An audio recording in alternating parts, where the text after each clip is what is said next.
The Queen Bee by Jacob and Wilhelm Grimm. Two kings' sons once went out in search of adventures and fell into a wild, disorderly way of living, so that they never came home again. The youngest, who was called Simpleton, set out to seek his brothers, but when at length he found them, they mocked him for thinking that he, with his simplicity, could get through the world when they too could not make their way, and yet were so much cleverer. They all three traveled away together and came to an ant-hill. The two elder wanted to destroy it to see the little ants creeping about in their terror and carrying their eggs away, but Simpleton said, "Leave the creatures in peace. I will not allow you to disturb them."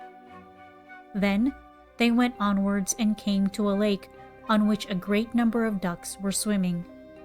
The two brothers wanted to catch a couple and roast them, but Simpleton would not permit it and said, "Leave the creatures in peace. I will not suffer you to kill them."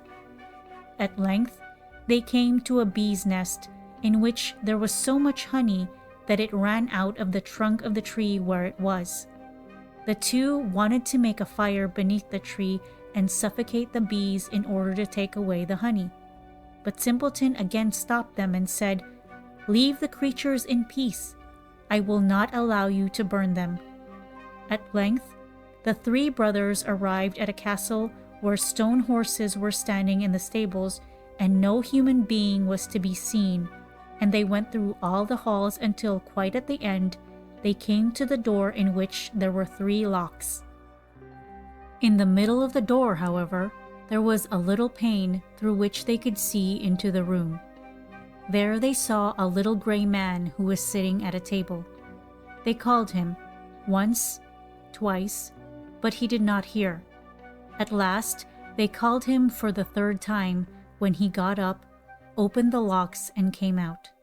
He said nothing, however, but conducted them to a handsomely spread table, and when they had eaten and drunk, he took each of them to a bedroom.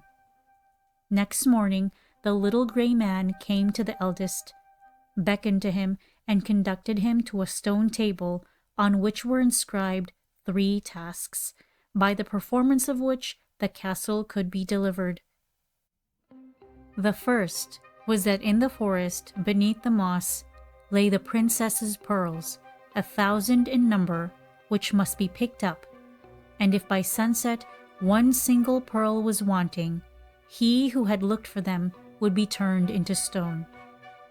The eldest went thither and sought the whole day, but when it came to an end, he had only found 100, and what was written on the table came to pass, and he was changed into stone. Next day, the second brother undertook the adventure. It did not, however, fare much better with him than with the eldest. He did not find more than 200 pearls, and was changed to stone. At last, the turn came to Simpleton also, who sought in the moss. It was, however, so hard to find the pearls, and he got on so slowly, that he seated himself on a stone and wept.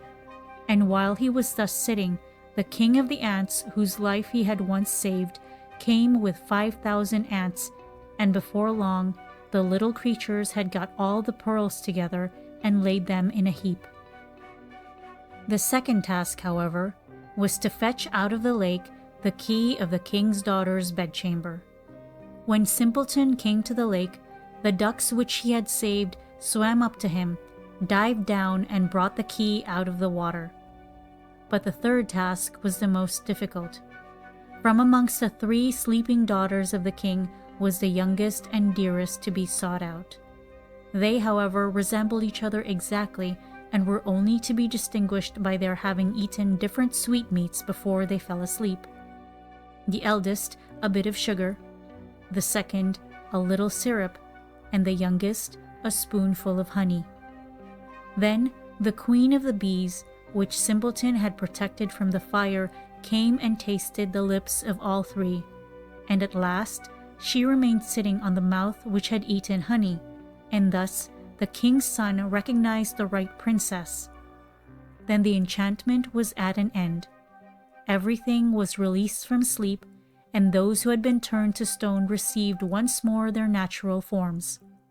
Simpleton married the youngest and sweetest princess, and after her father's death became king, and his two brothers received the two other sisters.